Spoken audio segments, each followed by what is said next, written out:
Tulipoishia kwenye simulizi hii, tunaendelea pale pale. Unaiona hiyo button ya kengele, ibonyeze, kisha subscribe. Usisahau kulike, kushare na kucomment. Hii ni Tam Story na msimuliaji wako ni Jimmy Daddy. Kulipambazuka asubuhi na Kayla alimsikia mama yake akirumbana na mpenzi wake kwenye simu, na maanisha Dennis. Alisikia akimwambia kwamba mimi nachukia sana mwanaume kama wewe. Kwanza sikuhitaji, tuachane, na wala sihitaji kusikia masuala ya ndoa tena. Kayla alisimama kusikiliza, kisha moyo wake ulifarijika sana. Baada ya maongezi yale, alimshukuru baba yake kwa kumsaidia, kisha aliondoka kuelekea shuleni. Lakini alipofika nje, alikitupa kile kisanamu cha Jarankul kwenye dustbini, akiamini kazi yake iliishia hapo. Lakini cha ajabu, kichwa cha yule sanamu kiligeuka taratibu na kumtazama binti. Kayla alitembea kuelekea shuleni huku akiwa na furaha sana. Alimkuta rafiki yake Sia na kuanza kumsimulia kuwa jambo lao lilitimia. Lakini cha kushangaza, Sia hakuwa na furaha kabisa, na Kayla alimshika Sia na kumuuliza alama hii shingoni ni ya nini? Sia alimjibu, mimi sielewi kitu chochote. Tangu jana usiku nahisi uzito sana. Kumbuka shule hii ipo kwenye uongozi wa kanisa. Ghafla aliingia Father Thomas darasani. Alikuwa na kipindi siku hiyo. Alimuomba mtu mmoja apite mbele ili wafungue kwa maombi. Baada ya masomo, Kayla alirudi nyumbani na alimkuta mama yake mzazi akiwa na mpenzi wake Dennis. Jambo hili lilimuumiza sana Kayla. Mmoja kwa moja akaingia chumbani kwake na kumuuliza baba yake, ni kwa nini mama bado yupo na huyo mwanaume? Tafadhali baba, fanya kitu. Sitaki wewe pamoja na mama yangu, sihitaji limkute jambo baya lolote. Ghafla macho yake aligongana na lile sanamu. Alishangaa limefika vipi ndani, na huku alilitupa. Upesi alilichukua tena na kwenda kulitupa nje. Usiku huo huo, mvua kubwa sana ilinyesha ikiwa imeambatana na radi za kutisha. Mara kiumbe cha ajabu kikajitokeza kwenye chumba cha binti upande wa kioo, na mishumaa ilianza kuzima. Binti alishtuka kwa hofu baada ya kusikia sauti kali za radi. Alipotizama hakuona kitu chochote kabisa. Aliamua kurudi kulala, lakini halisi kuna kitu kisicho cha kawaida kabisa. Alipiga kelele kwa hofu baada ya kuona kuna kitu kimening'inia juu yake, huku kikitoa nguvu fulani mdomoni mwake na kuzielekezea mdomoni kwa Kayla. Kelele zikamfanya Maya kupatwa na hofu na kuamua kukimbia mbio mbio kwenda kwenye chumba cha binti yake kwenda kuangalia ni nini kinaendelea. Alifanikiwa kufika chumbani kwa Kayla, ila cha ajabu alishangaa kumuona binti yake Kayla akibamiza kichwa chake ukutani huku akisema maneno haya, wote nyinyi ni wadhambi. Maya alimwahi mtoto wake na kumshika ili kumwamsha Kayla atoke usingizini, ila binti aliendelea kurudia maneno yale yale, nyinyi wote ni wadhambi. Maya akajaribu kumkumbatia binti yake kwa nguvu. Kayla akarudi kwenye hali yake ya kawaida, ila wote wakabaki wanashangaa na waelewi kitu. Kulipambazuka asubuhi tena. Maya akiwa jikoni, ghafla Kayla alitokea kwa nyuma. Maya alipogeuka na kumuona Kayla, alishtuka sana sababu hakutegemea. Maya alimshika mkono Kayla na kumuuliza, mbona una jeraha kwenye mkono wako? Ila Kayla hakujibu chochote. Alimsogelea mama yake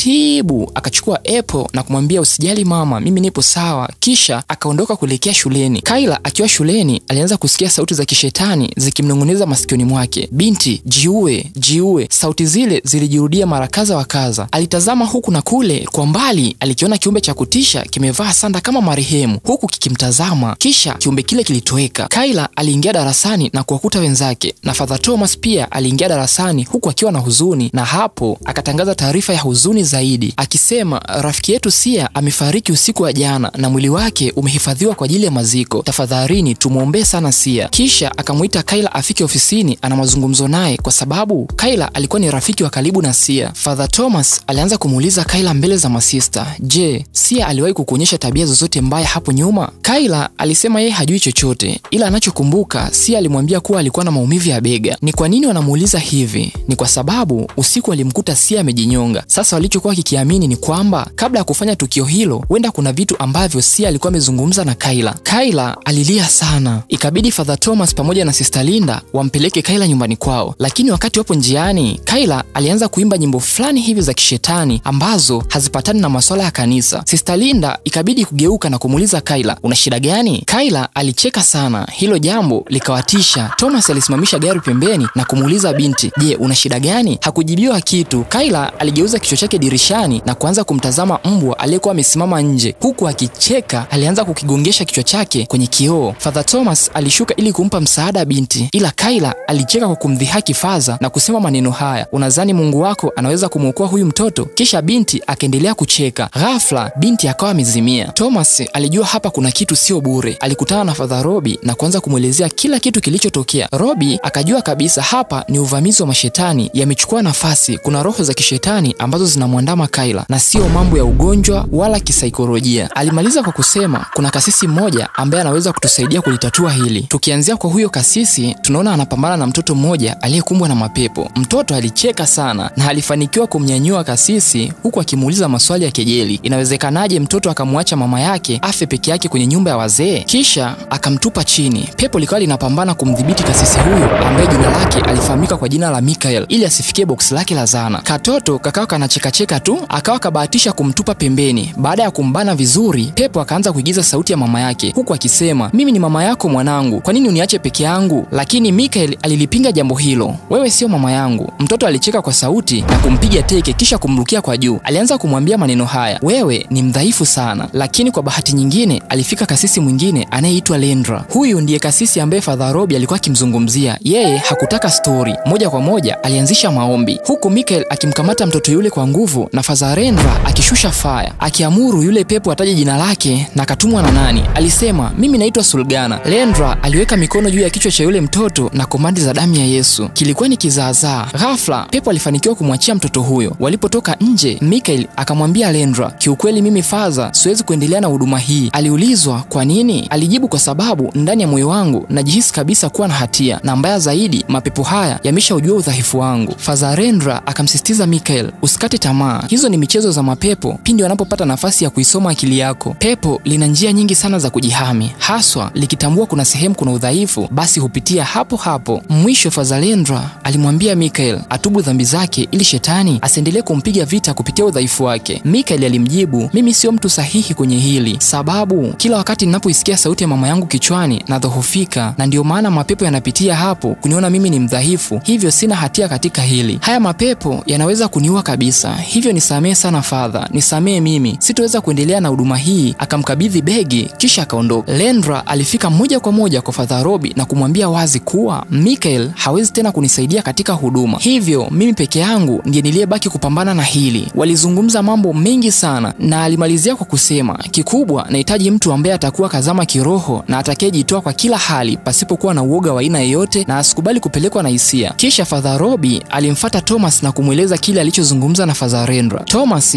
aliluka pia na kumwambia, mimi sitaki tena kuendelea na hii kitu. Wewe unaniletea hili tena? Mimi ninachokihitaji kwa sasa ni kuachana na huduma hii. Father Robbie alimwambia, sawa, nimekubali ombi lako la kujiuzuru, lakini na mimi nina ombi moja kwako, umsaidie Father Lendra. Thomas alikataa na alisisitiza kwamba yeye hahitaji kuendelea na huduma hii kabisa. Alimwambia Father Robbie, huu kwanza ni muda wa kipindi na ninatakiwa kuwa darasani. Lakini aliposimama na kutaka kuondoka, alisikia sauti ya Father Robbie ikiyataja majina haya, Sia na Diadra mdogo wako, hao wote wameshakufa na walikuwa marafiki wa karibu na Kayla. Tafadhali muokoe Kayla. Thomas alishtuka kisha alisimama, lakini Father Robbie aliendelea kwa kusema, angalia utu, hata kama hutofanya kwa ajili yako, basi fanya kwa ajili yake. Thomas aliitazama saa yake kisha akamwambia Father Robbie, nachelewa darasani. Aliondoka. Je, ni nini kitakwenda kutokea baada ya marumbano haya ya Father Robbie na Thomas? Ni swali la kujiuliza. Na je, Thomas atakubali kurudi kwenye huduma hii? Mimi na wewe hatujui. Bas, endelea kubaki nami ili kujua ni kitu gani kiliendelea. Ni mimi msimulaji wako Jimmy Daddy. Unaiona hiyo button ya kengele, ibonyeze kisha subscribe, like, share na comment. Niandikie ujumbe mfupi unafuatilia au unatazama simulizi hii ukiwa wapi. Hii ni chaneli yako pendwa ya Tam Story. Enjoy.